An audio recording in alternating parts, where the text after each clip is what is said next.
Muy buenos días con todos. La clase de hoy es hemostasia y coagulación sanguínea. Los procesos que detienen la hemorragia en los vasos sanguíneos y que facilitan la formación de un coágulo que permite restablecer la indignidad del endotelio vascular para que la circulación pueda seguir funcionando normal, ¿verdad? Entonces vamos a ver hoy esos mecanismos donde la tercera serie de la sangre, que es la serie megacariopoyética, o sea, las plaquetas o trombocitos, son el actor principal, ¿verdad? Porque lideran la formación del tapón plaquetario y tienen otras acciones como van a ver en la coagulación. El objetivo cognitivo de la clase de hoy es que ustedes aprendan los mecanismos fisiológicos del proceso de hemostasia y coagulación de la sangre. Desde el punto de vista procedimental, que ustedes aprendan a detectar el proceso normal y las alteraciones que conducen a los trastornos más frecuentes de la coagulación, como es los sangramientos o los estados de hipercoagulabilidad y trombosis, ¿verdad? Y desde el punto de vista actitudinal vamos a seguir trabajando, cuéntame el celular, trabajando en equipo. Todo el mundo atendiendo, por favor. Bueno, ciérrenme ahí esa ventana porque, bueno, hemostasia significa prevenir la pérdida de sangre. Cuando un vaso sanguíneo se daña por cualquier motivo y empieza a salir sangre por el vaso sanguíneo, suceden diferentes procesos que tienden a contener el sangramiento, a lograr que se restablezca la función endotelial normal, que se epitelice y que pueda continuar el flujo sanguíneo normal, ¿verdad? Así las cosas, ese proceso que trata de restablecer la circulación normal y detener el sangramiento se denomina hemostasia, ¿verdad? Y la hemostasia tiene tres fases. Primero, el espasmo vascular.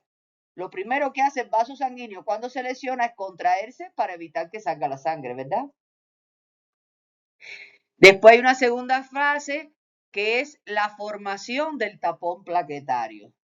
Las plaquetas enseguida empiezan a aglutinarse, a pegarse unas con otras y a tratar de sellar la ruptura vascular, ¿verdad? Y se forma el tapón de plaquetas. Pero ese tapón plaquetario es muy friable, se rompe con facilidad. Entonces, al tejido que se forma el tapón de plaqueta, sucede la tercera fase, que es que se activan los mecanismos de coagulación de la sangre, haciendo que se forme un coágulo de fibrina. Ese coágulo de fibrina es muy estable y se mantiene hasta que los fibroblastos logran reparar la rotura del vaso. Y después que se ha reparado y que ya se establece el flujo sanguíneo normal, ese coágulo se destruye por mecanismos fibrinolíticos, ¿verdad? Que tiene el plasma, que lisan el coágulo y ya se queda el vaso normal. Bien, ese es todo el proceso de hemostasia. Ahora bien, esta primera parte, la fase 1 y 2, es la hemostasia primaria, donde intervienen las plaquetas. Y esta segunda parte, la formación del coágulo de fibrina, la hemostasia primaria termina con la formación del tapón plaquetario, ¿verdad? La segunda parte, donde intervienen los factores de la coagulación para formar el coágulo de fibrina, es la hemostasia secundaria.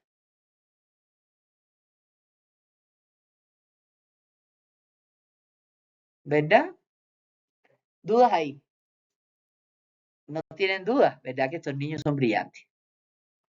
Ahora, vamos a irlo viendo en detalle. El traumatismo del vaso sanguíneo hace que lo primero que hace, o sea, se rompió el vaso, empieza a salir sangre, ¿verdad? Lo primero que ocurre es el espasmo sea, la contracción de la musculatura lisa vascular. El espasmo no es más que la contracción de la musculatura lisa vascular. Depende de la contracción de la musculatura lisa, también de la secreción de factores autacoides y de reflejos nerviosos. Acuérdense que el sistema nervioso autónomo, ¿verdad?, interviene en estos procesos. El que se caracteriza por la contracción es el sistema nervioso autónomo simpático. Muy bien, simpático, ¿verdad?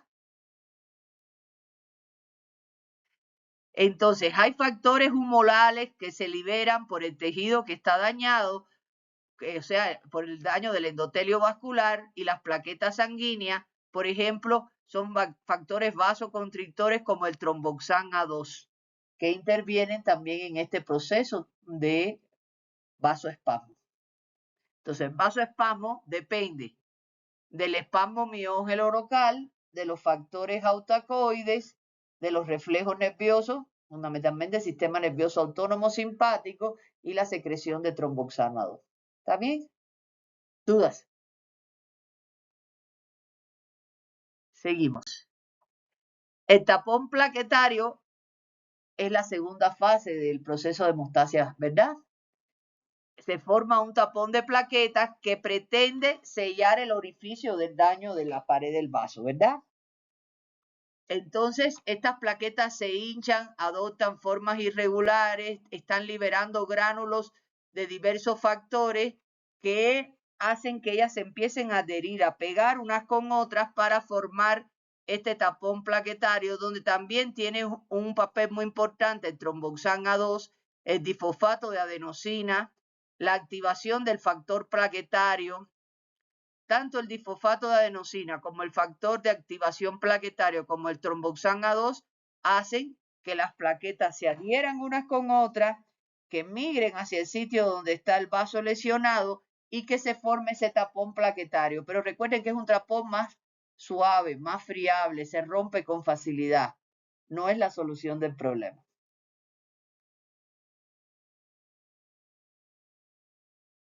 Y posteriormente se activan las vías de la coagulación para precisamente cualquiera que sea la vía extrínseca o intrínseca, siempre confluyen en una vía común y el final es la formación del coágulo de fibrina, que ese es un coágulo firme, consistente, que sella la ruptura vascular hasta que los fibroblastos puedan cicatrizar la pared vascular dañada. Cuando eso sucede, entonces los mecanismos fibrinolíticos destruyen el coágulo de fibrina y ya se quedó sanito el vaso. ¿Dudas ahí? ¿Dudas? Bien. Las fases de la coagulación de la sangre corresponden a la parte de la hemostasia secundaria. Recuerden que la hemostasia primaria llega hasta la formación del tapón plaquetario. La hemostasia secundaria ya es cuando se activan las vías de la coagulación y esa activación lleva a una fase de formación de la trombina que consiste en una cascada de activación de enzimas y factores, después a otra fase que es la formación de la fibrina, que se forma una red insoluble de fibrina y posteriormente hay una estabilización de la fibrina y se fija el coágulo finalmente, ¿verdad? Esta coagulación de la sangre tiene lugar en estas tres etapas que les acabo de mencionar. En respuesta a la rotura del vaso a través de una cascada compleja de reacciones enzimáticas, se forma la trombina. La trombina se forma a partir del activador de la protrombina. Después el activador de protrombina cataliza la conversión de protrombina en trombina. La trombina actúa como una enzima convirtiendo al fibrinógeno en fibrina, que es el constituyente fundamental de este coágulo que sí es un coágulo resistente, porque incluso después que se produce ese coágulo, tiene una fase de estabilización donde se le da más firmeza aún, ¿verdad?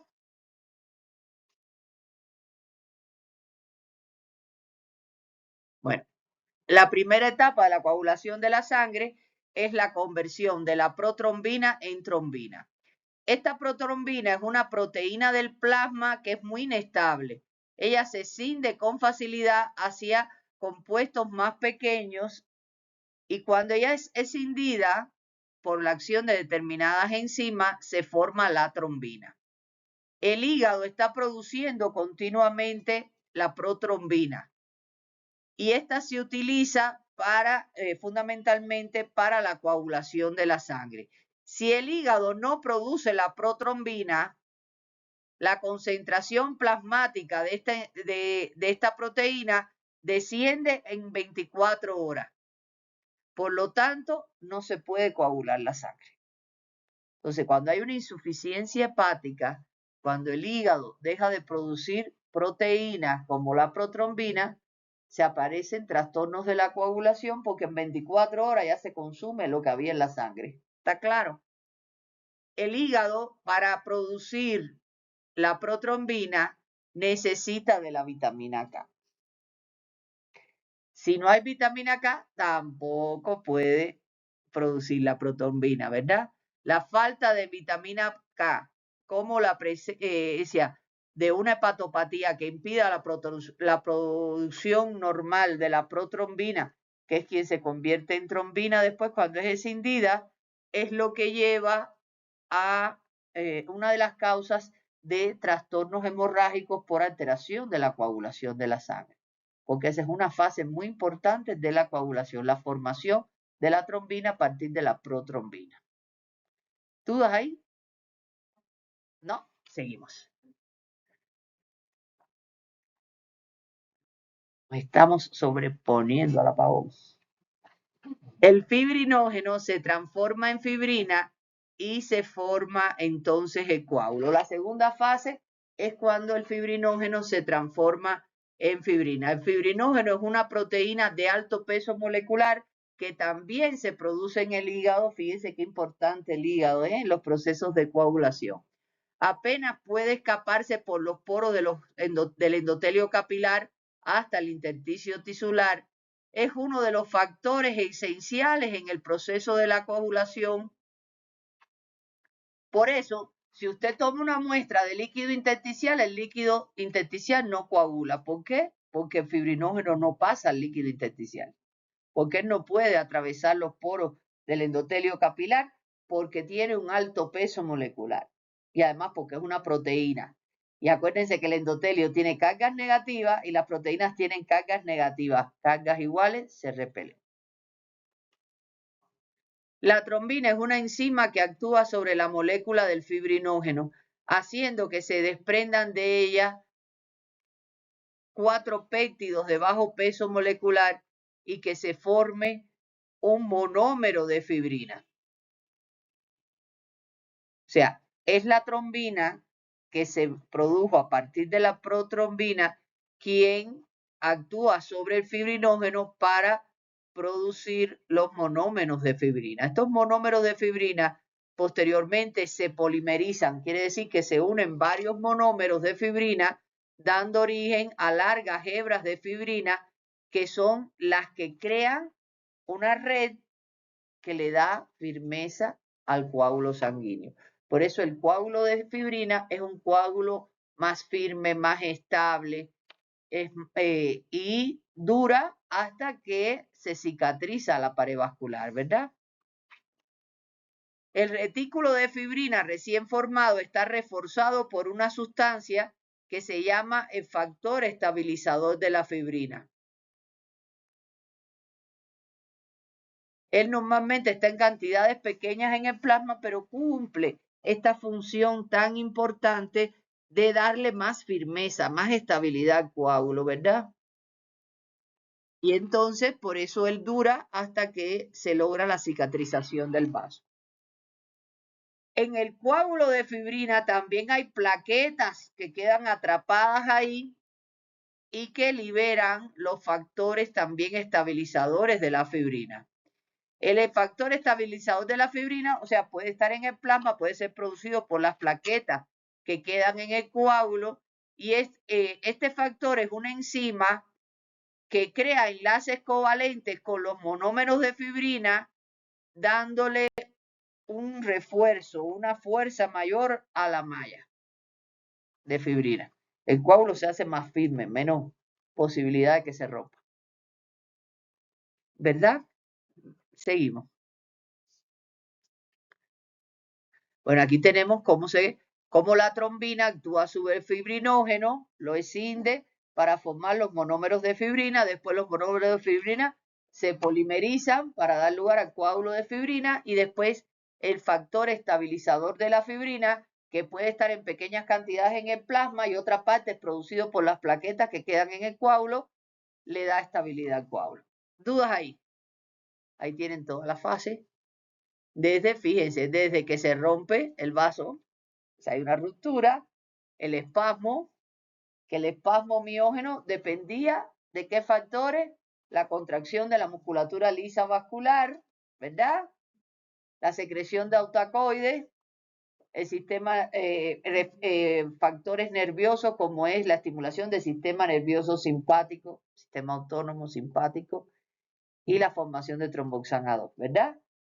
Después se forma el tapón plaquetario, ¿verdad?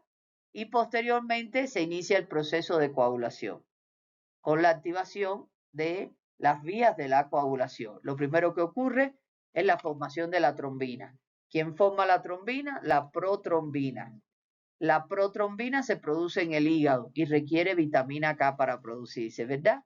Una vez que se ha formado la trombina, esta actúa sobre el fibrinógeno para producir los monómeros de fibrina, que después se polimerizan y se forma una red que es el coágulo de fibrina, que después es estabilizado por el factor estabilizador de la fibrina, que procede del plasma o de las plaquetas. ¿Dudas? ¿Ven? Ustedes se lo saben todo. Por eso mis niños son los que más saben. Ahora, aquí tenemos el activador de la protrombina, que se forma al principio de la coagulación por medio de dos vías fundamentales. Miren aquí. Esta diapositiva, acérquense lo más que puedan, muchachos, como si quieren ponerse de pie para que puedan ver, porque yo tengo que hacer.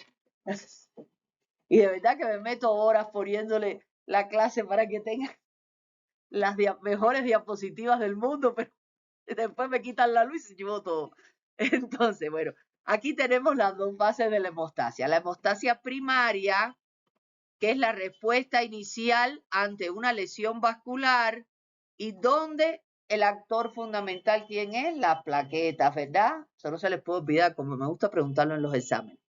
Comprende la constricción vascular, la adhesión plaquetaria, la activación plaquetaria y la agregación plaquetaria. O sea, la formación del tapón de plaqueta comprende tres procesos de las plaquetas. Se adhieren, se activan y se agregan, se pegan unas con otras. ¿Dudas ahí? Después viene la segunda fase, que es la hemostasia secundaria, llamada también coagulación. ¿Por qué? Porque ahí intervienen los factores de la coagulación. Ahí el actor más importante, ¿quiénes son? Los factores de la coagulación para formar el coágulo de fibrina, que es un coágulo más resistente, más firme, más estable que el tapón de plaqueta. Aquí hay una cascada compleja de reacciones, se induce la activación de la protrombina, hay una conversión de protrombina a trombina y de fibrinógeno a la fibrina, ¿verdad? ¿Cómo sucede esto? Pues hay dos vías para que se produzca. Una es la vía extrínseca y otra es la vía intrínseca de la coagulación, que confluyen en la vía común, que es la que da lugar a la formación del coágulo de fibrina. Ahora vamos a ver cómo se activan estas vías. Y aquí lo tenemos. ¿Ven bien ahí, muchachos? Bueno, la vía extrínseca de la coagulación. Ella se activa por un factor estimulador exógeno que es liberado por el endotelio vascular dañado y que empieza por una liberación de ese factor tisular. ¿Por qué se llama factor tisular? Porque proviene del tejido, del endotelio dañado, ¿verdad? Mientras que la vía intrínseca se inicia por la exposición al plasma de una superficie que tiene una carga negativa. O sea, cuando el endotelio vascular se daña, el endotelio tiene carga negativa, ¿verdad? El endotelio tiene carga negativa, tiene una alta composición de colágeno, ¿verdad? Y cuando el plasma se expone esta superficie endotelial dañada por un traumatismo, ¿verdad? Es lo que hace que la exposición del colágeno que está formando parte del endotelio vascular a la sangre active la vía intrínseca. Entonces, vía extrínseca se activa por el factor tisular, ¿verdad? Y la vía intrínseca por la exposición a la sangre, al plasma de la sangre del endotelio vascular dañado que es rico en colágeno. ¿Se entiende bien eso? Ahora seguimos porque se los traigo en otra diapositiva más bonito. Vamos a seguir. Aquí está. ¿Ven? Bueno, ya vimos cómo se activa la vía extrínseca, que es por el traumatismo tisular, se segrega un factor tisular, ¿verdad? Mientras que la vía intrínseca es por el traumatismo de la sangre o el contacto con el colágeno del endotelio vascular dañado. ¿Dudas ahí? Eso es importante, hay que saber eso. Eso es pregunta de examen. ¿Qué hace el factor tisular de la vía? Cuando se activa la vía extrínseca, este factor tisular activa el factor 7 de la coagulación y se convierte en factor 7 activado, ¿verdad? Y este factor 7 activado, a su vez, activa el factor 10 en presencia del calcio. Fíjense, aquí está marcado todo donde intervienen el calcio. Esto es importante también, eso es pregunta de examen siempre. Aquí el factor 10 para activarse, por el factor 7 activado, necesita la presencia del calcio. Este factor 10 activado da inicio a la vía común, pero no voy a entrar todavía en la vía común. Vamos para la vía intrínseca. La vía intrínseca, como les dije, se activa por traumatismo de la sangre o contacto con el colágeno vascular, ¿verdad? Entonces, aquí empieza la vía por el factor 12. El factor 12 se activa y a partir del traumatismo de la sangre o contacto con el colágeno, esto activa el factor 12. Este factor 12 activado en presencia de la precalcreína y con el cininógeno APH activa el factor 11, que a su vez activa el factor 9. Este factor 11 activado en presencia de calcio activa el factor 9. El factor 9 activado va a activar el factor 10 y ahí empieza la vía común. A partir del factor 10 activado empieza la vía común. Esta diapositiva es muy buena porque les va poniendo todo con lujo de detalle. A veces la vía no está completa en algunas bibliografías, por eso guíense por esta, que está muy completa. A partir del factor 10 activado, inicia la vía común de la coagulación, que en presencia de los fosfolípidos de las plaquetas, miren, aquí las plaquetas vuelven a actuar, aunque no es el actor fundamental, ¿verdad? Pero hacen falta. En presencia del calcio, el factor 5 activado actúa sobre el activador de la protrombina, que hace que la protrombina se transforme en trombina, ¿verdad? Una vez que la protrombina se transforma en trombina, esta actúa sobre el fibrinógeno para que se convierta en fibrina. Esa fibrina, esos monómeros de fibrina que se producen, se polimerizan y posteriormente el estabilizador de la fibrina que está en el plasma o que es secretado por las plaquetas le da estabilidad al coágulo de fibrina. Y ahí terminó la coagulación. Hay que saberse las dos vías, la extrínseca y la intrínseca y la común. ¿Quién activa a quién? Y qué otras cosas intervienen, como el calcio, como otros factores que les he ido mencionando ahí. Ahí está muy claro Eso tienen que resumirlo y va a ser la tarea de hoy. Van a hacer un mapa conceptual sobre las fases de la hemostasia y coagulación. O sea, hemostasia primaria, que es hasta el tapón plaquetario, y hemostasia secundaria, que es la coagulación de la sangre propiamente dicha, con las tres vías. La extrínseca, la intrínseca y la común, que la activa y cómo va hasta que se forma el coágulo de fibrina. Eso es importante, eso es pregunta de examen desde ahora y hasta que se mueran. Así que por favor se lo aprenden hasta que se jubilen para no ser... Bueno, la vía extrínseca, como ya vimos, la vía extrínseca comienza con el traumatismo de la pared vascular y el tejido circundante, donde hay una serie de beta-globulinas plasmáticas, que son factores de coagulación sanguínea, son enzimas proteolíticas que inducen que se inicie la cascada de la coagulación. El mecanismo intrínseco de formación de la protrombina comienza por el traumatismo de la pared y que precisamente sucede en tres pasos. Primero, se libera la tromboplastina tisular en los tejidos dañados. El tejido dañado libera un complejo de varios factores que se llama tromboplastina tisular. Una vez que esos factores actúan sobre los fosfolípidos de las membranas del tejido traumatizado y se forma también un complejo lipoproteico que actúa sobre una enzima proteolítica, posteriormente se produce la activación del factor 10. Acuérdense que la cascada de la vía extrínseca llega hasta la activación del factor 10, donde se inicia la vía común, ¿verdad? Este complejo de tromboplastina tisular se une formando a un complejo con el factor 7 de la coagulación y en presencia de los fosfolípidos tisulares y del calcio actúa enzimáticamente sobre el factor 10 activándolo. Porque acuérdense que la vía extrínseca termina con la activación del factor 10, ¿verdad? Donde interviene el calcio para esa activación. Una vez que el factor 10 se ha activado, se forma el activador de la protrombina. Ese activador de la protrombina convierte la protrombina en trombina. Esta a su vez actúa sobre el fibrinógeno, convirtiéndolo en fibrina y después la estabilización. ¿Bien? ¿Dudas ahí? Seguimos.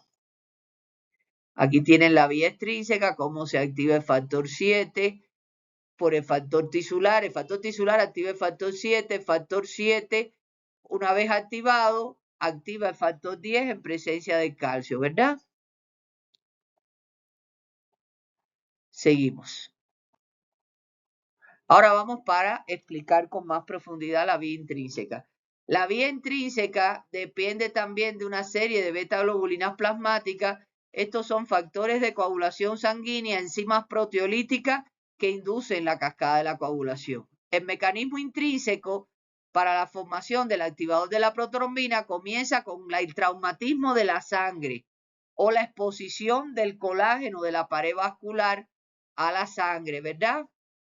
Este mecanismo intrínseco ocurre de acuerdo a una serie de reacciones. Primero lo que ocurre, ya ustedes vieron, en el extrínseco era el activador del factor 7. Aquí es la activación del factor 12 y liberación también de fosfolípidos plaquetarios, como pasó en la otra, ¿verdad? Después se forma la activación del factor 11, después viene la activación del factor 10 y ya ahí sigue la vía común, como ya ustedes conocen, que lo vimos en el otro. Aquí tienen los pasos de la vía intrínseca. ¿Ven? Empieza con el traumatismo de la sangre o la exposición del al colágeno a partir de una pared vascular dañada.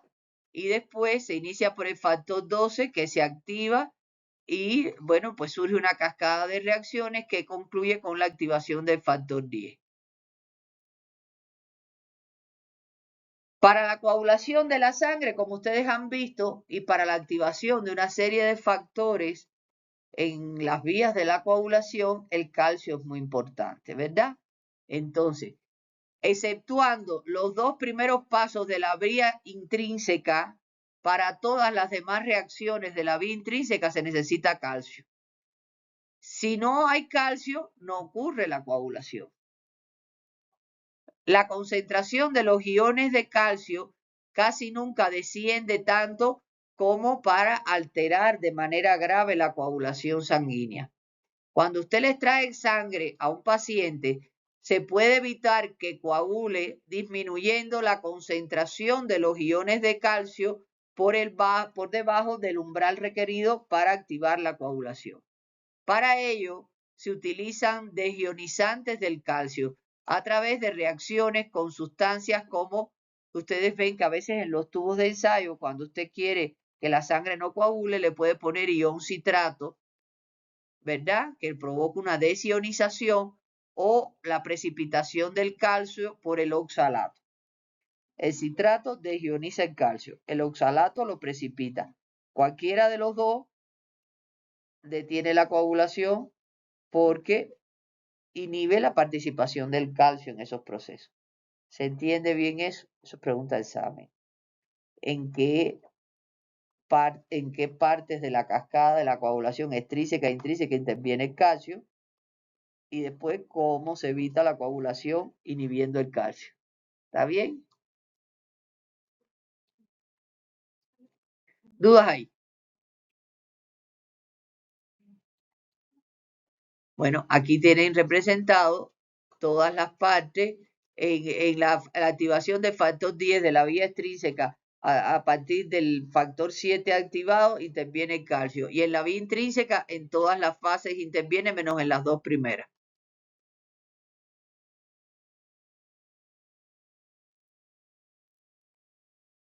Bien.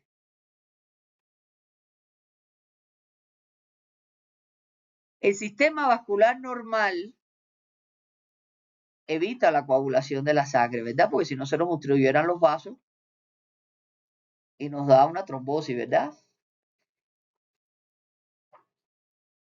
Y eso se debe a diferentes factores que tienen una función anticoagulante y que están están dentro de la sangre, ¿verdad? Estas sustancias anticoagulantes intravasculares evitan que haya una coagulación anormal. El proceso de hemostasia es una coagulación normal, es fisiológico, porque cuando se rompe un vaso, él lo restablece, ¿verdad? Ahora, estamos hablando de anticoagulantes naturales que tenemos en nuestro organismo que previenen una hipercoagulabilidad, una coagulabilidad normal, que eso ya no es fisiológico, eso es patológico. ¿Estamos claros? Seguimos aquí. Los principales factores que impiden que la sangre que está circulando normalmente dentro de los vasos sanguíneos se coagule y conlleve una trombosis son, primero, la lisura del endotelio. El endotelio vascular normalmente es liso, lo que hace que evita la activación por contacto del sistema intrínseco, o sea, de la vía intrínseca, ¿verdad? El endotelio liso no permite que el colágeno se exponga y se active la vía intrínseca de la coagulación. Ahora bien, en ocasiones, por ejemplo, las personas que sufren de ateroesclerosis, se provoca una placa de ateroma en el endotelio vascular y entonces ya ese endotelio no va a estar liso. Entonces, ese endotelio es proclive a desarrollar trastornos de la coagulación que pueden llevar a la trombosis y a la embolia, ¿verdad? ¿Sí o no? Por otro lado, hay una capa de glucocáliz en el endotelio vascular. ¿Cuál era el glucocáliz? Recuérdenmelo.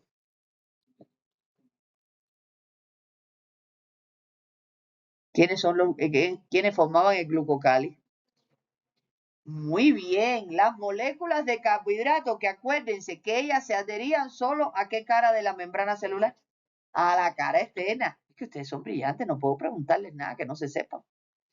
Entonces, estas moléculas se unen a la cara externa de la membrana celular. Este glucocáliz repele los factores de la coagulación y también a las plaquetas. Por lo tanto, en condiciones fisiológicas normales, las plaquetas no se adhieren y forman un coágulo que provoca una trombosis, ¿verdad? Cuando eso sucede es porque hay una alteración de la lisura del endotelio, ahora vemos que también del glucocáliz y seguimos. Y la tercera causa es una proteína que se une a la membrana endotelial que se llama trombomodulina y que liga a la trombina. Cuando la trombomodulina se une a la trombina, se produce un complejo trombomodulina-trombina que activa otra proteína que es la proteína C, que a su vez inactiva los factores 5 y 8, perdón, 5 y 8. La trombomodulina se une a la trombina, activa la proteína C y se inhiben los factores 5 y 8 activados. Por lo tanto, se hace que la sangre no coagule.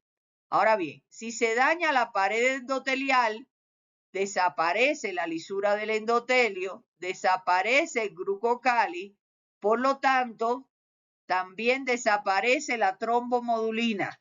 Por lo tanto, al perder, por ejemplo, en una enfermedad como la aterosclerosis o cuando hay, por ejemplo, una lesión vascular por una enfermedad autoinmune, dígase una vasculitis autoinmune por el lupus, la artritis reumatoide, cosas que ya conocen, entonces se activa el factor 2 y las plaquetas y comienza la vía intrínseca de la coagulación, por lo tanto se desencadena un estado de hipercoagulabilidad, ¿verdad? Entonces, ¿cuáles son las tres condiciones que tenemos en nuestro organismo, que son nuestros anticoagulantes intravasculares que impiden una coagulación anormal de la sangre? Lisura del endotelio, la capa del glucocáliz y la trombomodulina, ¿verdad? Y ya saben por qué cada uno. Las células endoteliales intactas también producen otras sustancias como son la prostaciclina y el óxido nítrico. Ellos inhiben la agregación de las plaquetas y el inicio de la coagulación sanguínea. Estas, tanto las prostaciclinas como el óxido nítrico son vasodilatadores. Dilatan el vaso sanguíneo y además, al inhibir la agregación plaquetaria y el inicio de la coagulación de la sangre, estas sustancias van a evitar que se produzca la coagulación. También cuando las células endoteliales están dañadas, disminuyen la producción de estas sustancias. Las sustancias que eliminan la trombina de la sangre, como las hebras de fibrina creadas durante la coagulación y también una alfa-globulina que se llama antiglobulina 3, constituyen también anticoagulantes de la sangre. La trombina queda absorbida dentro de las hebras de fibrina, por lo tanto, impide que se difunda y evita la coagulación excesiva también. La trombina que no se absorbe por las hebras de fibrina se combina con esta sustancia, la antitrombina 3, y queda inactivada. Por lo tanto, la antitrombina 3 inactiva la trombina y detiene la coagulación también, porque acuérdense que la coagulación tiene una fase inicial muy importante, que es precisamente la formación de la trombina.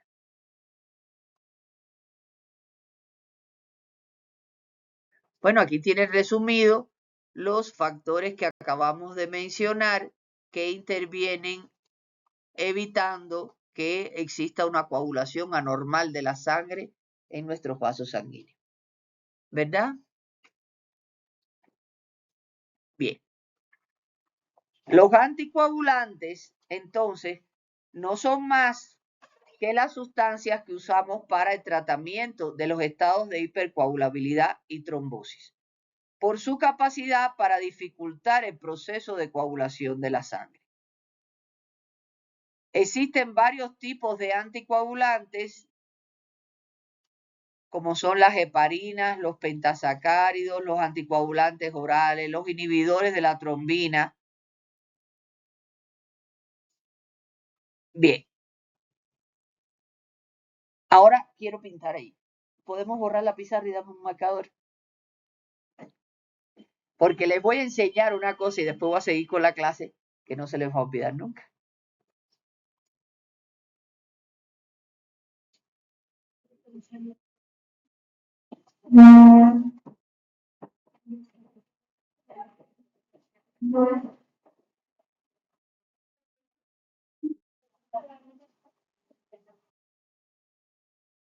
Gracias, mi bien. Les voy a enseñar una cosa que no se les va a olvidar nunca y que siempre les va a salir en serio. Y se lo van a preguntar en todas partes. Entonces, vimos que la hemostasia es un proceso fisiológico que se divide en dos fases: la hemostasia primaria, que llega hasta la formación del tapón de plaquetas y donde el actor fundamental son las plaquetas, y la hemostasia secundaria, que concluye con la formación del coágulo de fibrina y donde participan las vías de la coagulación. ¿Ya? Ahora bien, los estados alterados de la hemostasia y la coagulación conllevan a dos bracitos,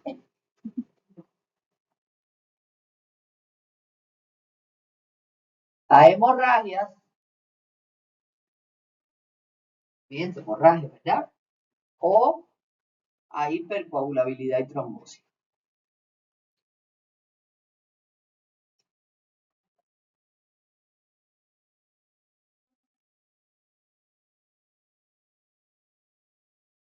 ¿Verdad?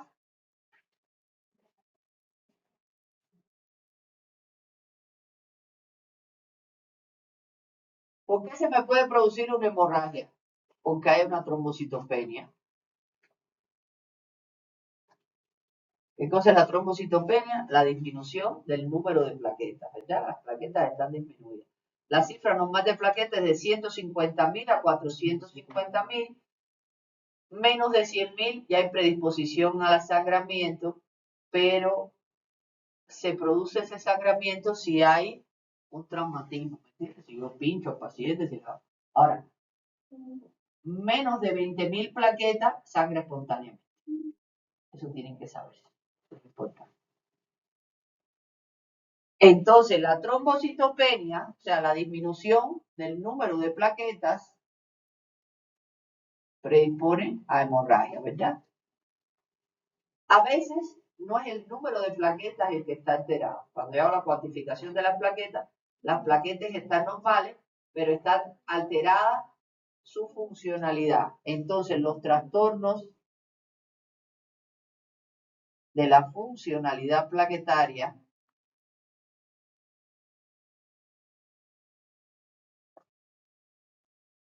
me predisponen también a hemorragias y sangramiento.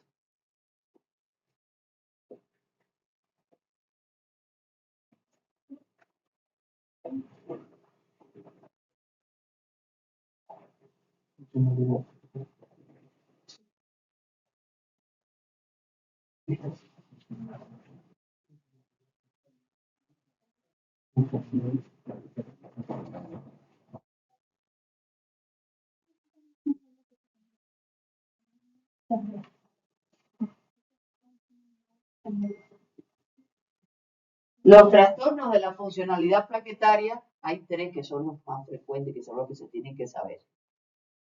La tromboastenia de Glassman,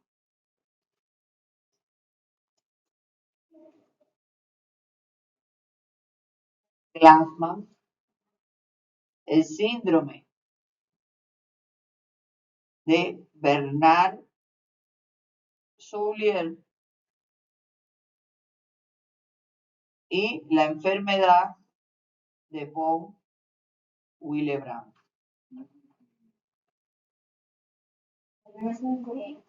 Tromboastenia de Glassman, síndrome de Bernard-Soulier y enfermedad de Willebrand. ¿Verdad?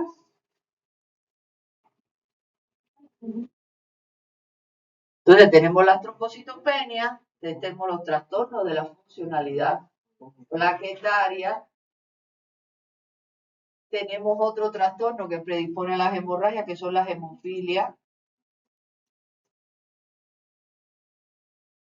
que son enfermedades genéticas por déficit de factores de la coagulación, la hemofilia A, B y C. Hay 3 tipos de hemofilia, déficit de factor 8, 9 y 11. Factores de la coagulación, ¿verdad?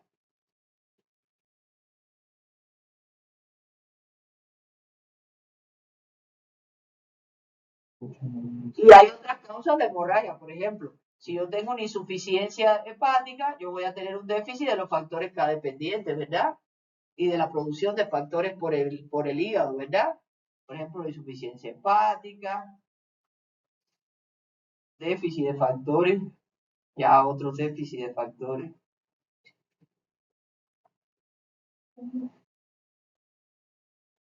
De la coagulación.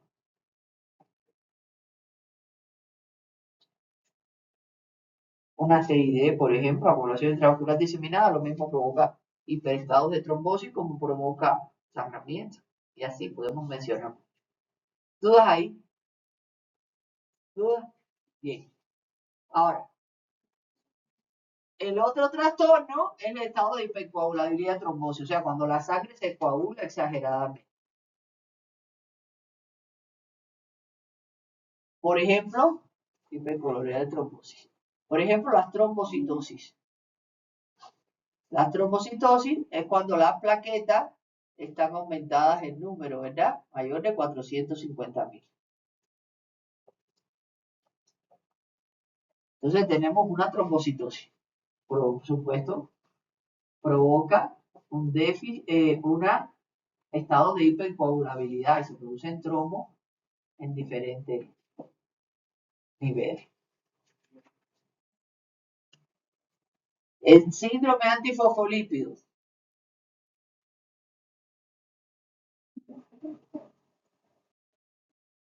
El síndrome antifosfolípido es un síndrome donde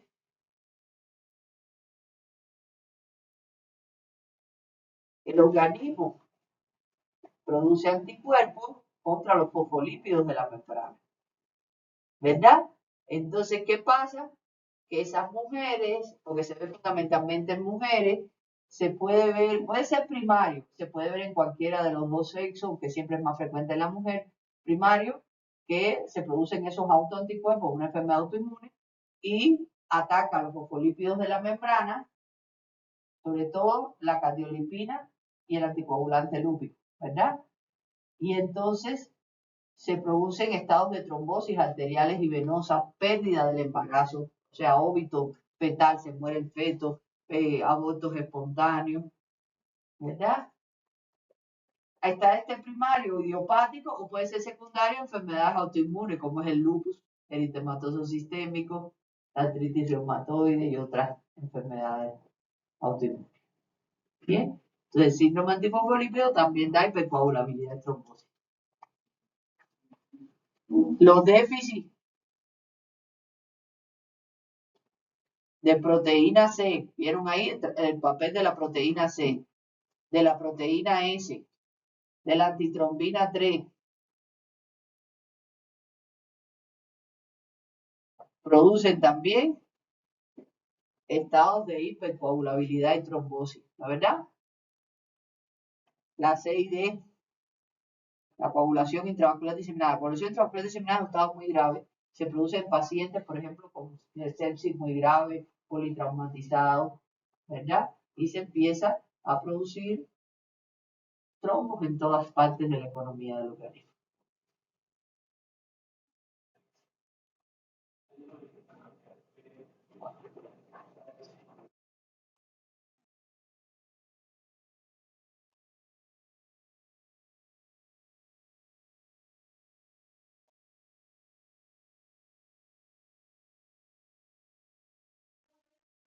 No hay eso. Vamos a dejarlo hasta aquí por hoy, esa parte. Ahora sigo con la clase. Después le seguimos ampliando más.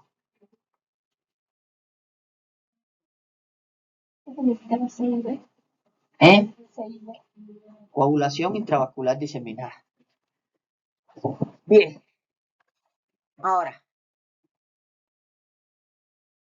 cuando tomamos muestras de sangre en el laboratorio, hay una serie de sustancias que utilizamos para que la sangre no coagule en el laboratorio. Como es el ETA, que se llama ácido etilendiamino acético, que es un quelante que forma un complejo con los iones de calcio que están presentes en el plasma y detiene la cascada de la coagulación porque no hay calcio disponible. Ustedes van a ver que a veces a los tubos le echan ETA para que no coagule la sangre, ya saben por qué y cuál es su función. Otras veces tenemos el citrato de sodio. Este citrato de sodio forma enlaces de intercambio iónico entre el sodio presente en el anticoagulante con los iones de calcio y por lo tanto también detiene la coagulación de la sangre. La heparina. La heparina no es más que una mezcla de glicosaminoglicano que con un número variable de residuos de cargas negativas se encuentra como una sal sódica potásica de amonio de litio e inhibe la activación de la protrombina a trombina. O sea, inhibe la primera fase de la coagulación de la sangre, ¿verdad? La fase de activación de la protrombina a trombina. Y el CPD, que contiene citrato, fosfato y dextrosa, que estabiliza el pH de la sangre en valores de 7,1 o menores y por lo tanto inhibe la coagulación de la sangre. Esos son los que más usamos en el laboratorio. Eso es lo mismo. Bien. Cuando nosotros vamos a tratar a un paciente que tiene un estado de hipercoagulabilidad y trombosis, disponemos de diferentes fármacos. Uno son las heparinas. La heparina, para uso terapéutico, existe en dos formas: la heparina sódica y las heparinas cálcicas o de bajo peso molecular.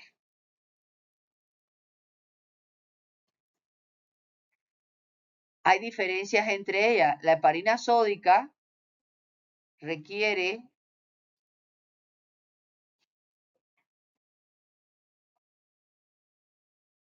un control permanente por viendo el estado de coagulación, sobre todo el tiempo parcial de tromboplastina activado, el INR y las plaquetas, porque la heparina puede provocar trombocitopenia autoinmune y provocar grandes sangramientos. Es un anticoagulante muy útil, sobre todo en estados trombóticos agudos. Cuando hay una trombosis aguda, siempre preferimos usar la heparina sódica, ¿verdad? Las heparinas cálcicas o heparinas de bajo peso molecular no fraccionadas son heparinas que son muy útiles porque te garantizan un estado de anticoagulación y no requieren control por el coagulograma. Entonces eso es importante. Y incluso cuando uno quiere usar heparina profiláctica, puede usar también la sódica como profiláctica, dosis baja, pero las heparinas no fraccionadas o de bajo peso molecular, como las cálcicas, son más útiles, porque como no llevan monitoreo, es muy fácil para prevenir los estados trombóticos o de hipercoagulabilidad.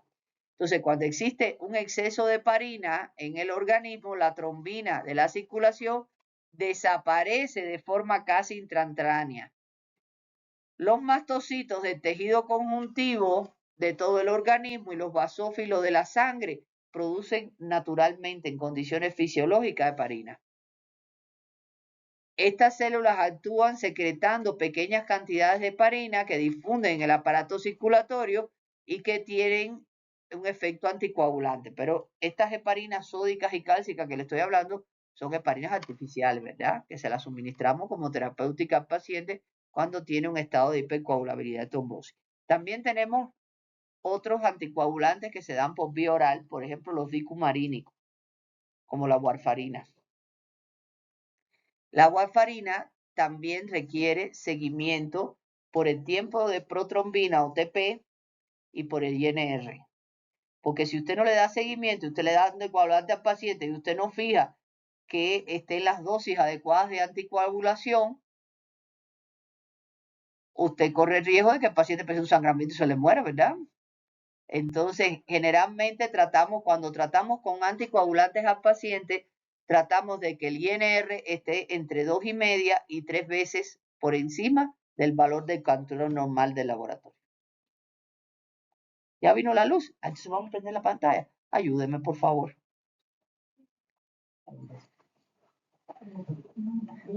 Pero vamos a seguir así porque si no, espérate, se me va la clase, espérate.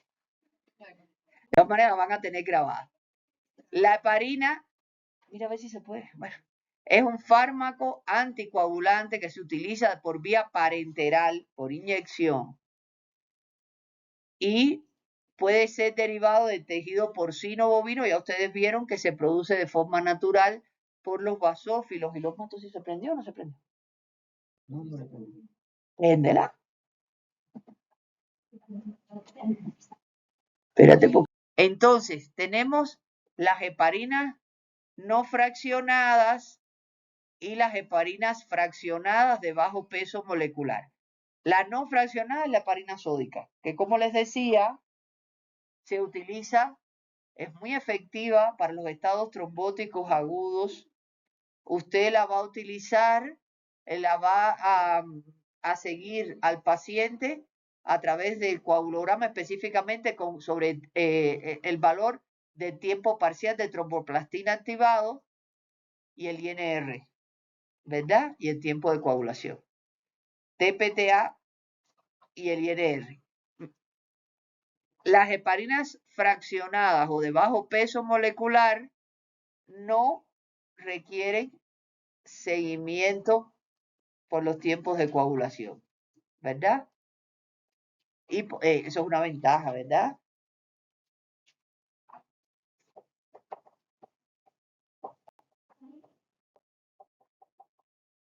Bueno, aquí tenemos la heparina sódica. Ella inhibe la coagulación potenciando un efecto inhibitorio de la antitrombina 3 sobre los factores de la coagulación, sobre todo el factor 2A y el factor 10A. Es la más usada para los estados trombóticos agudos, mientras que las fraccionadas o de bajo peso molecular, como les dije, tienen la ventaja de que no requieren un seguimiento estricto del estado de anticoagulación y son el tratamiento ideal cuando usted quiere hacer una profilaxis, evitar que un paciente sufra una trombosis. Esas son las más ideales porque no requieren seguimiento. Pero no quiere decir que usted no pueda hacer profilaxis con la heparina sódica. Con la sódica también lo puede hacer. Bien. Bien. Ustedes se acordarán que cuando estuve hablando de las vías de la coagulación, dije que la vía de la coagulación extrínseca y intrínseca confluían en la vía común, que concluye con la formación del coágulo de fibrina y su estabilización. Y después que el vaso sanguíneo se ha reparado, se activaba el sistema fibrinolítico para destruir ese coágulo, ¿verdad? Y mantener la indemnidad de la circulación, ¿verdad? Entonces, la fibrinolisis no es más que eso, la disolución del coágulo sanguíneo debido a la acción de la plasmina, que es una enzima proteolítica del plasma. La plasmina está normalmente circulando en la sangre como en su forma inactiva, que es el plasminógeno. La fibrinolisis es activada al mismo tiempo que la coagulación y ambas ocurren. Espérense un momento, por favor.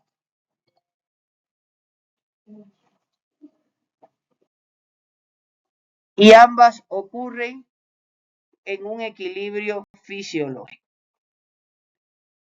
La fibrinolisis no es más que la disolución del coágulo sanguíneo debido a la acción de la plasmina.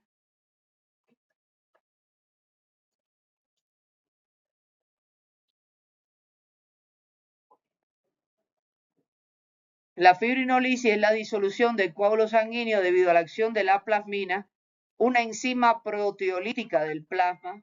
La plasmina se encuentra circulando en forma de su precursor en activo, que es el plasminógeno, y la fibrinólisis es activada al mismo tiempo que la coagulación. Ambas ocurren en un equilibrio fisiológico. La activación del plasminógeno se debe a que él tiene un solo enlace peptídico arginina-valina en la posición 560-561, lo que da lugar a una proteasa que es la plasmina, que presenta una amplia especificidad de sustrato y que es la que fomenta el estado fibrinolítico. El plasminógeno se sintetiza en el hígado como proenzima, tiene una vida media de 2 días y tiene una cadena única de 791 aminoácidos, mientras que hay una serie de sustancias que se consideran activadores del plasminógeno. ¿Por qué son activadores del plasminógeno? Porque hacen que el plasminógeno se convierta en plasmina y se activa el sistema fibrinolítico, ¿verdad? Y el sistema fibrinolítico destruye el coágulo, ¿verdad? Se opone a la coagulación, ¿verdad? Entonces, los activadores del plasminógeno son el activador tisular del plasminógeno, TPA, que es el principal activador del plasminógeno. Esta sustancia es sintetizada por las células endoteliales del endotelio vascular de los capilares sanguíneos. Tiene una vida media de 5 minutos y 527 aminoácidos. Hay inhibidores de la activación del plasminógeno. Una cosa importante, ustedes ven cuando, por ejemplo, un paciente tiene un estado trombótico agudo y hace un infarto o una trombosis en cualquier lugar arterial, ustedes ven que le suministramos activador tisular del plasminógeno recombinante, ¿verdad?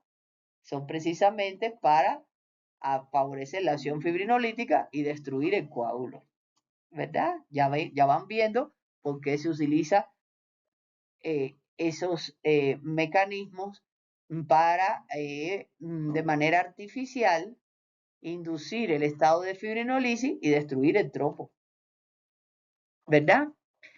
Los inhibidores de la activación del plasminógeno, existe un inhibidor fisiológico que precisamente es liberado por las células endoteliales, por los monocitos, por los macrófagos, por los hepatocitos, por los adipocitos y por las plaquetas, y que precisamente al detener el sistema fibrinolítico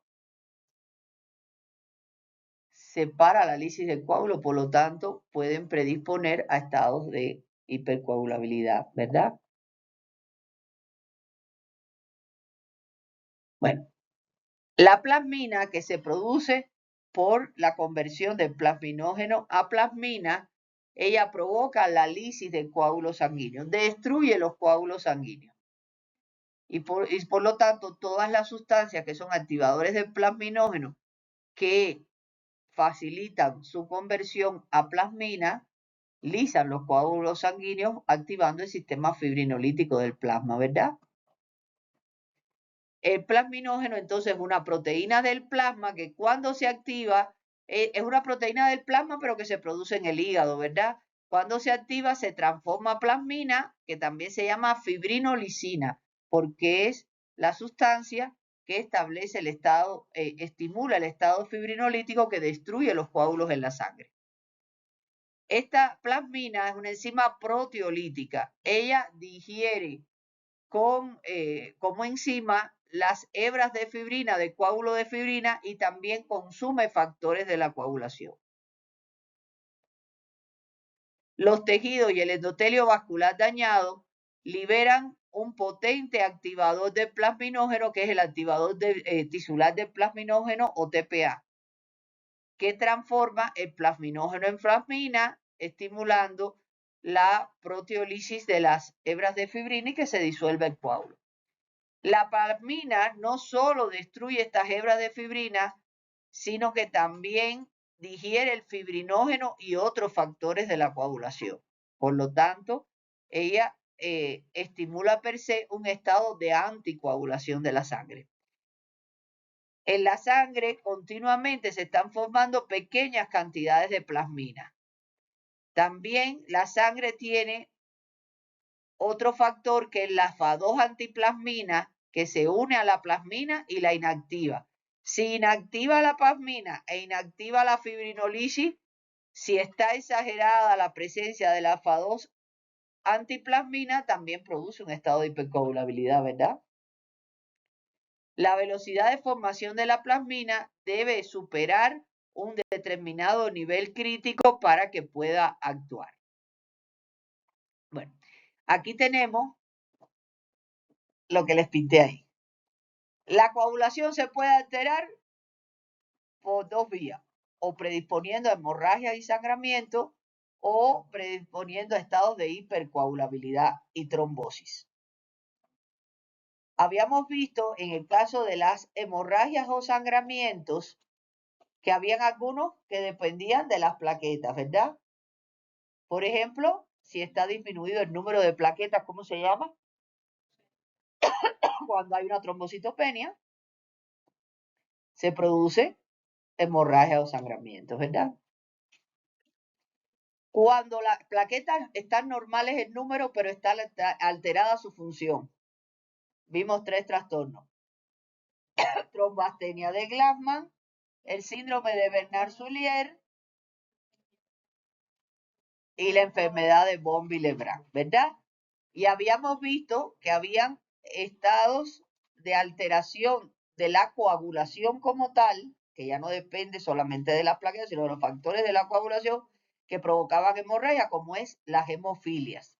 Las hemofilias, que son trastornos hereditarios que causan hemorragias espontáneas sin traumatismo previo y se debe a la deficiencia de uno o varios factores de la coagulación.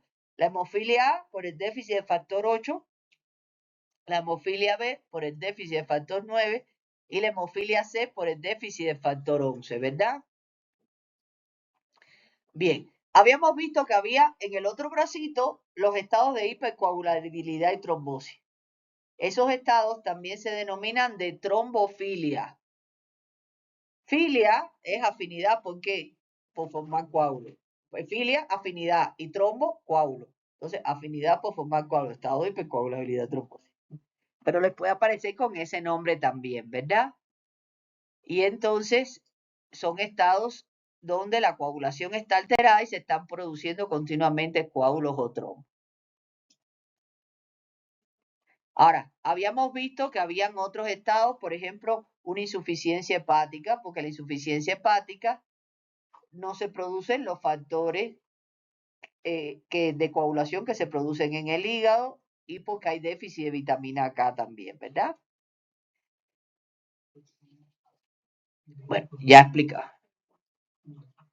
Acuérdense que la vitamina K se requiere para la formación de 5 importantes factores de la coagulación, como es la protrombina, el factor 7, el factor 9, el factor 10 y la proteína C. Anoten eso que es pregunta de examen.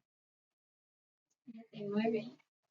Protrombina, factor 7, factor 9, factor 10 y la proteína C.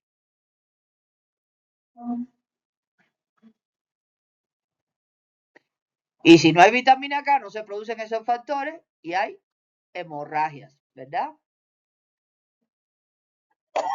Entonces, déficit de vitamina K ocasiona un déficit de esos factores y conlleva a hemorragia. Bueno, ante una hemorragia o sangramiento, usted tiene que verificar cómo está el conteo de plaquetas y cómo está el coagulograma, ¿verdad?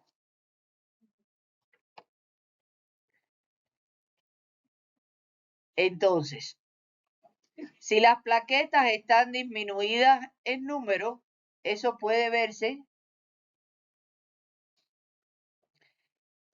de manera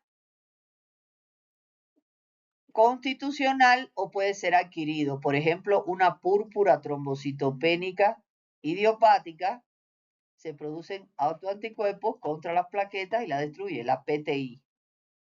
Púrpura trombocitopénica idiopática. Bien.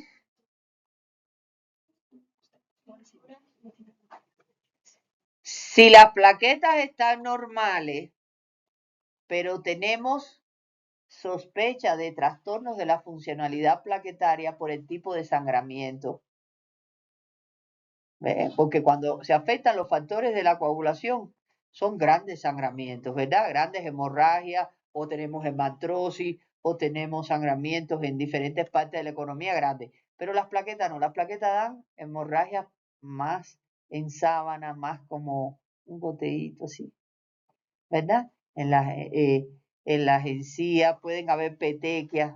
Entonces, a veces no está, las plaquetas están normales en número, pero está alterada su funcionalidad. Entonces, tengo que indicar un estudio especial de la funcionalidad plaquetaria cuando estoy sospechando una enfermedad de von Willebrand o una trombacteria de Glassman o un síndrome de Bernard-Soulier. Ahora bien, en ocasiones el individuo no tiene ninguna de esas enfermedades, pero por ejemplo tiene un dengue y le lleva a trombocitopenia y entonces va a tener una disminución de las plaquetas y puede tener sangrados, ¿verdad? Eso es importante. Y en ocasiones, bueno, si ya las plaquetas están en número normal y en funcionalidad normal, tenemos que ver si hay alteraciones de los factores de la coagulación, ¿verdad?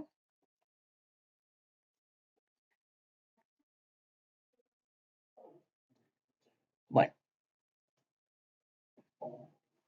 fíjese, esto es muy importante porque nos permite diferenciar rápidamente en la clínica cuando hay un trastorno de la hemostasia primaria o de la hemostasia secundaria, ¿verdad?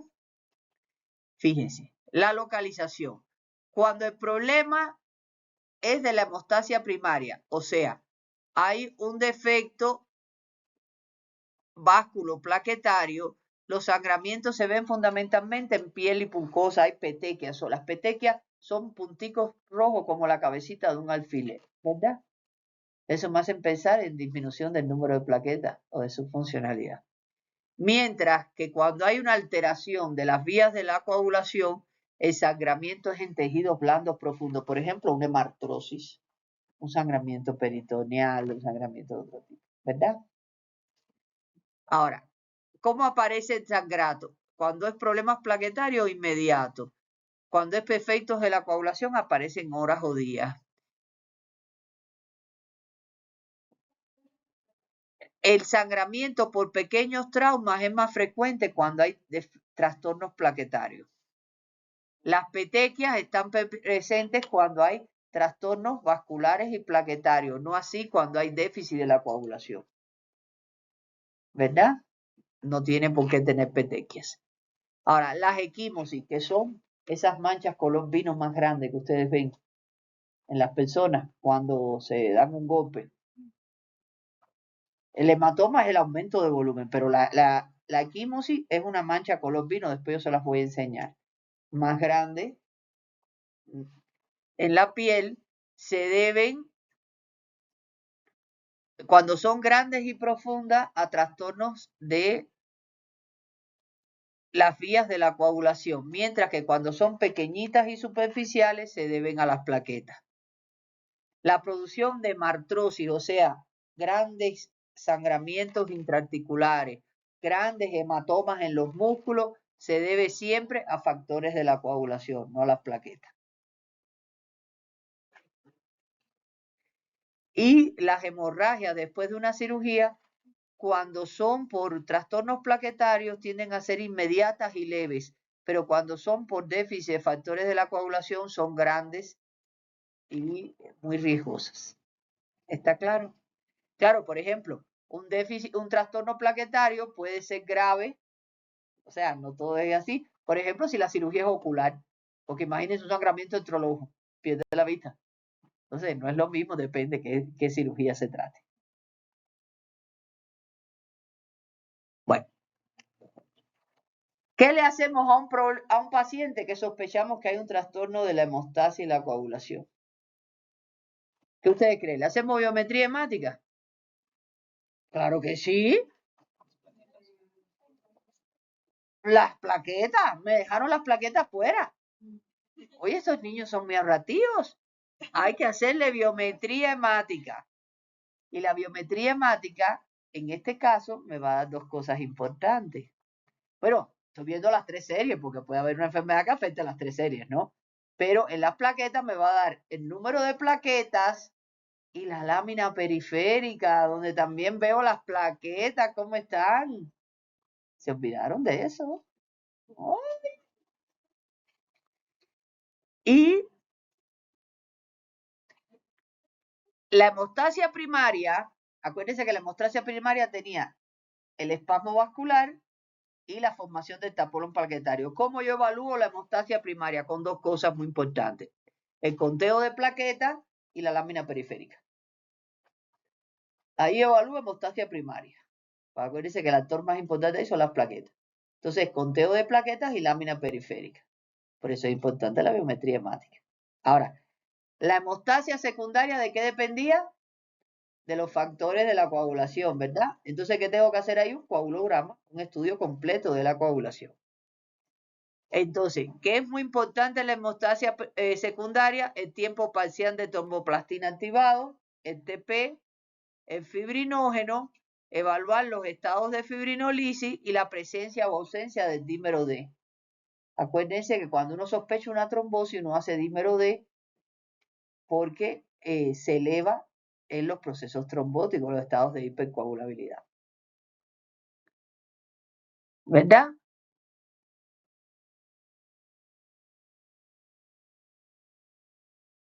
Ahora, hay otros elementos que me permiten evaluar la hemostasia primaria y no solamente es el conteo de plaquetas y la lámina periférica, ¿verdad? Porque esos me permiten ver un análisis de las plaquetas como cuantitativo, pero no me estudia la funcionalidad plaquetaria, porque si el número está normal, pero puede estar alterada la función, ¿verdad?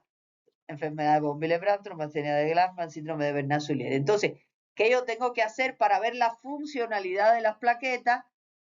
En hemostasia primaria también son importantes la retracción del coágulo, el tiempo de hemorragia, los estudios de agregación plaquetaria y dosificar el factor de von Willebrand. Esto es pregunta de examen.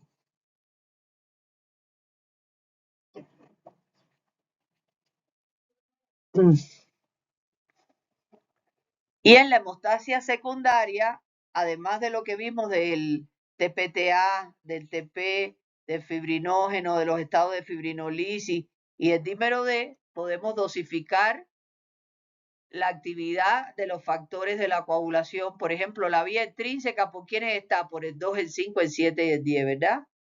La vía intrínseca, dosificar 7, 9, 11 y 12.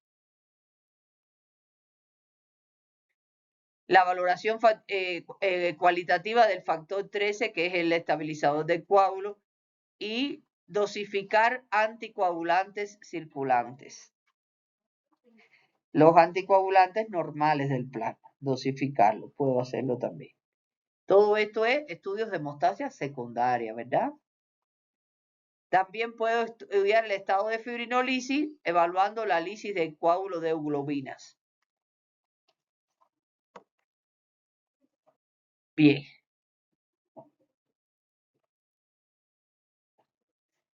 Bueno, ante un trastorno hemorrágico, yo tengo que ver si es congénito o si es adquirido.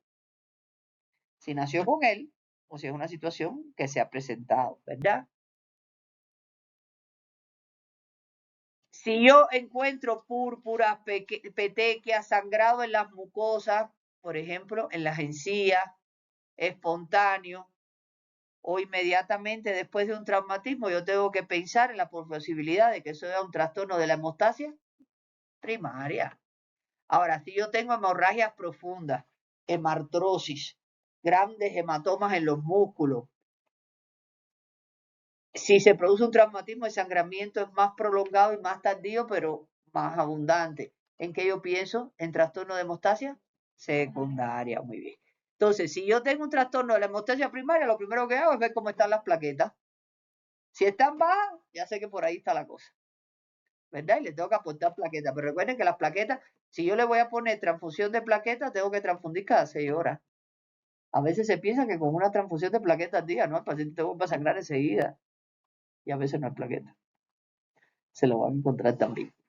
Entonces, pero a veces el número de plaquetas está bien, pero yo clínicamente, yo sé que tiene petequia, que tiene hemorragia mucosa, yo tengo que sospechar todavía que hay una alteración de la funcionalidad plaquetaria. Entonces hago los otros estudios de hemostasia primaria que les acabo de decir, ¿verdad? Pensando en qué, en la enfermedad de von Willebrand, en la trombostenia de Glassman, en el Bernard-Soulier o una enfermedad autoinmune adquirida que me dé trastorno vasculoplaquetario, por ejemplo, las vasculitis en el curso del lupus, de la artritis reumatoide, de Sjögren, de la, ¿verdad? Ahora, si lo que yo tengo son hemorragias profundas, hematrosis, hematomas musculares, yo tengo que pensar en que existe un trastorno de la hemostasia secundaria, una coagulopatía, ¿verdad? Entonces tengo que ver si es espontáneo o si es después de una cirugía, por ejemplo, ¿verdad? Y entonces, ¿qué tengo que hacer? El estudio básico de coagulación, un coagulograma, y evaluar todas las cosas que hablamos ahí, ¿verdad? Y, por ejemplo, si el tiempo parcial de tromboplastina activado está prolongado en TPTA, yo tengo que ver que precisamente pueden estar afectados las vías de los factores 12, 11, 10, 9 y 8. O sea, que me imbrican la vía intrínseca de la coagulación. Mientras que si lo que está alterado es el TP, lo que está afectado es la vía extrínseca de la coagulación y tengo que ver si se corrige con plasma normal o no. ¿Verdad?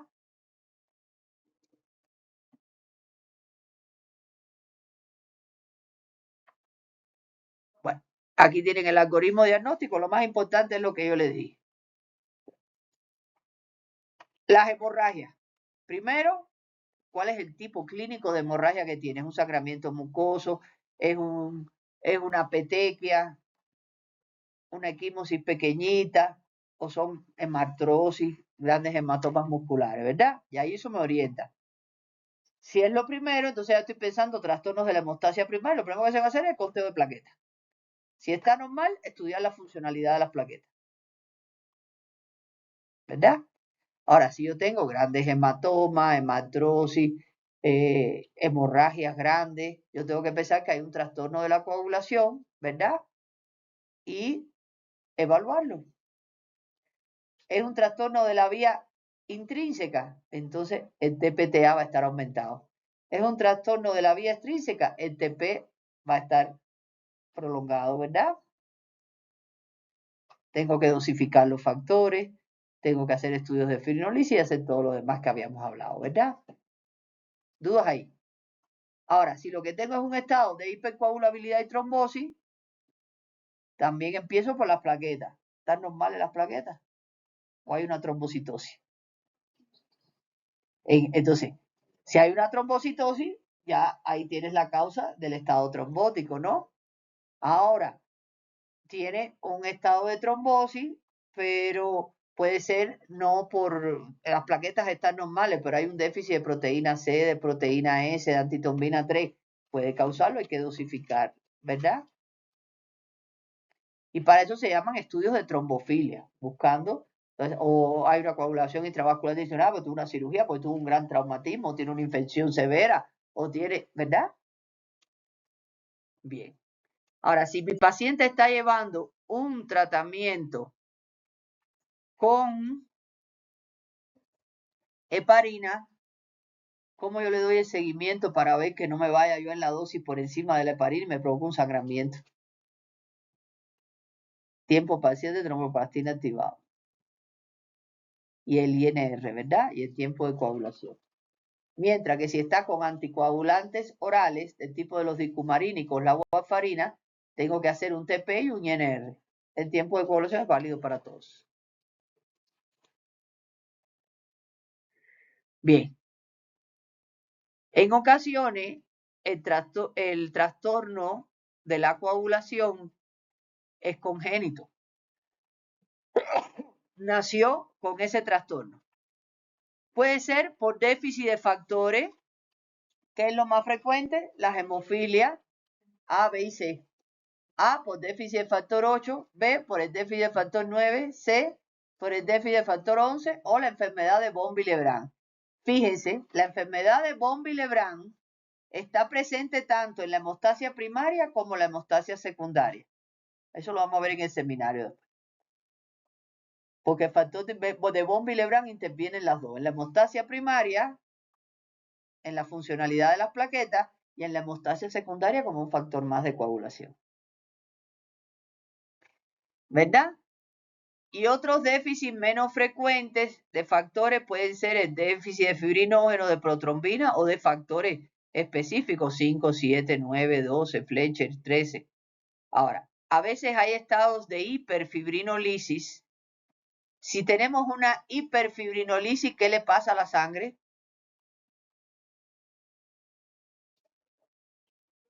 ¿Coagula o no coagula? No coagula.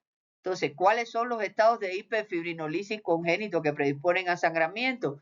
Los déficits de alfa-antiplasmina y el exceso de activador tisular del plasminógeno. Son estados de hiperfibrinolisis congénito.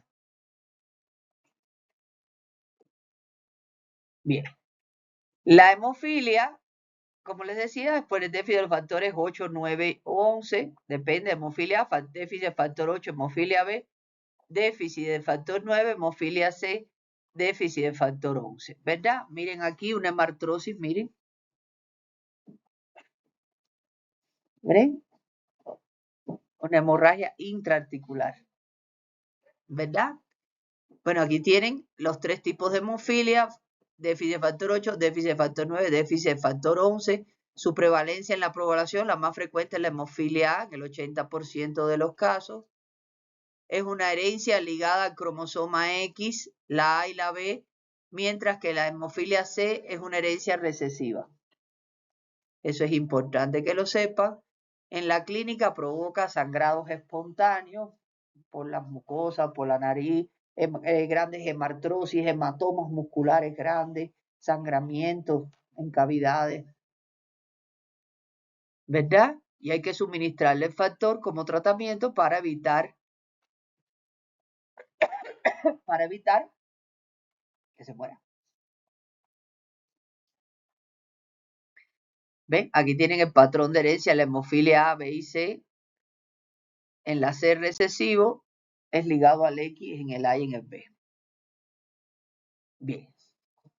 Ahora, habíamos visto que la primera causa que yo tengo que pensar, sobre todo cuando tengo petequias, sangramientos en mucosas pequeños, espontáneos, es en afectación del número de plaquetas, ¿verdad? La trombocitopenia. Recuerden, los valores normales de las plaquetas son de 150.000 a 450.000, pero no sangra a no ser que sea menos de 100.000. Pero menos de 100.000 para que sangre tiene que haber un traumatismo. Ahora, menos de 20.000 sangra espontáneamente, ¿verdad? Eso siempre se los van a preguntar. Ahora, a veces hay trombocitopenias que aparecen desde el nacimiento, que son trombocitopenias hereditarias, que hay antecedentes en la familia de ese trastorno. Ahí tenemos, por ejemplo, el síndrome de Wiskott-Aldrich, el síndrome de Bernard-Soulier, la anomalía de Meigs-Glynn y el síndrome de Shediac-Higachi, ¿verdad? A veces las plaquetas pueden ser destruidas por anticuerpos, ¿verdad? Anticuerpos antiplaquetarios. Por ejemplo, en la púrpura trombocitopénica idiopática, las púrpuras que se producen después de una transfusión sanguínea. En respuesta a algunos fármacos, por ejemplo, la heparina, eso es muy importante. Un evento adverso de la heparina es la trombocitopenia inmunológica. O sea, que se crean anticuerpos contra las plaquetas y provocan sangramiento y pueden llegar a ser muy graves, ¿verdad?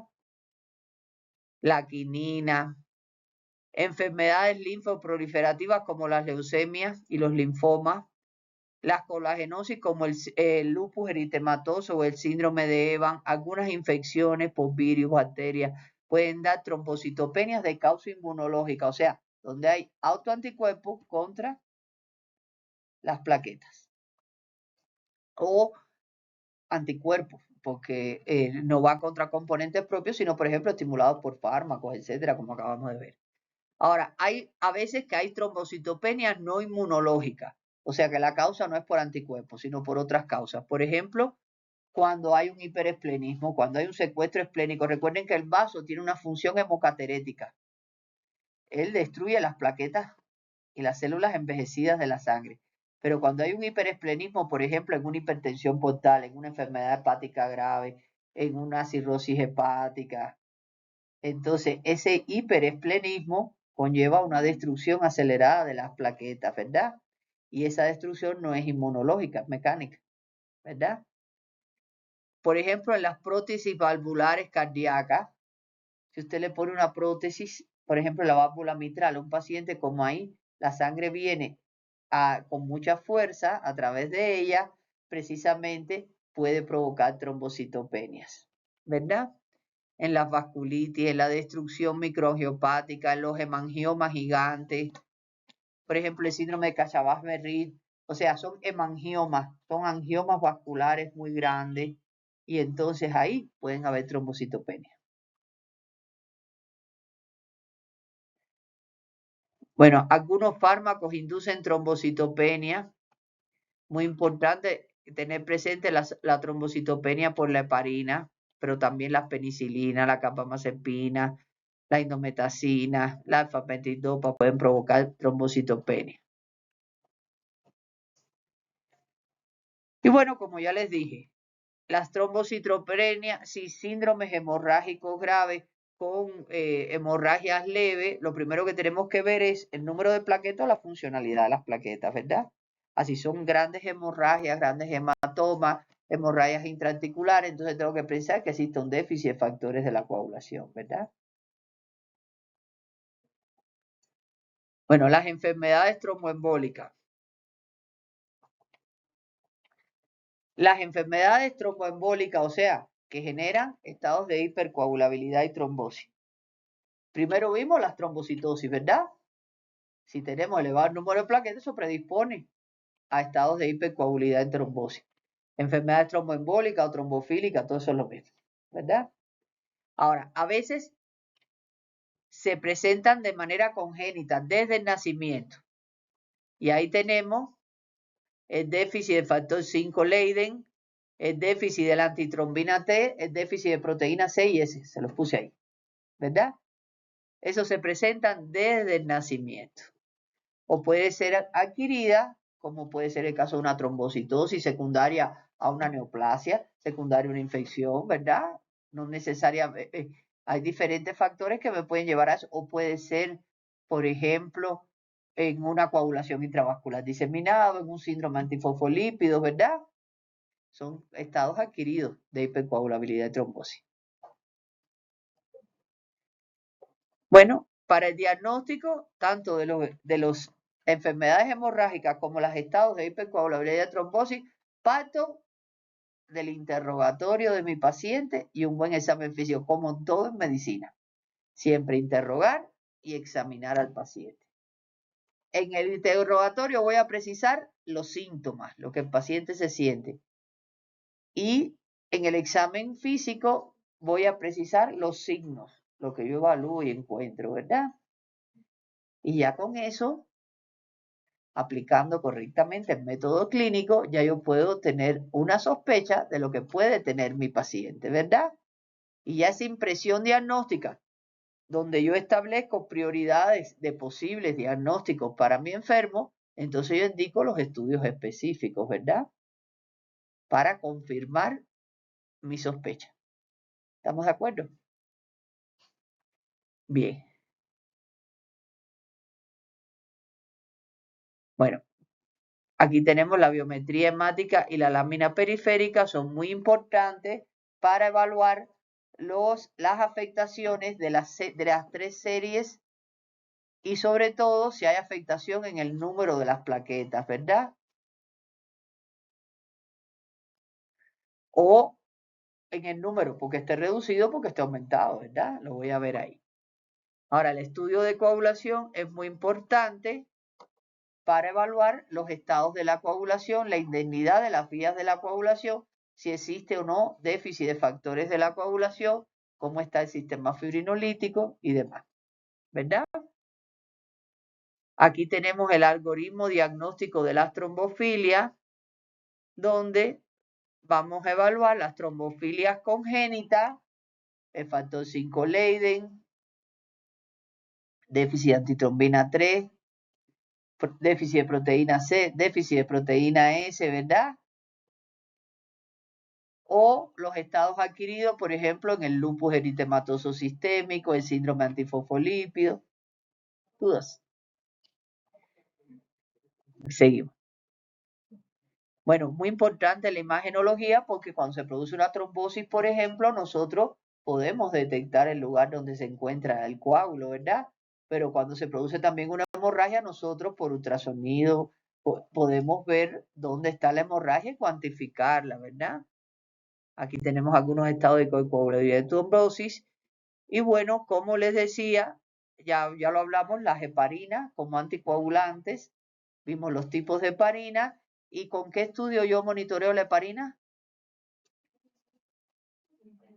TPTA e INR. El TPTA, que es el tiempo parcial de trombopatía activado. Fíjense, lo he dicho 1000 veces y se los pregunto y se los cojo. Y el INR. Y para los anticoagulantes orales, los dicumarínicos, ¿qué hago? El TP, que es el tiempo de protrombina, y el INR. Acuérdense que el que me permite revisar la vía intrínseca es el TPTA o tiempo parcial de tromboplastina activado, y el que me permite evaluar la vía extrínseca es el TP o tiempo de protrombina, ¿verdad? Bueno, ahí tienen los tipos anticoagulantes, ya lo vimos. Todo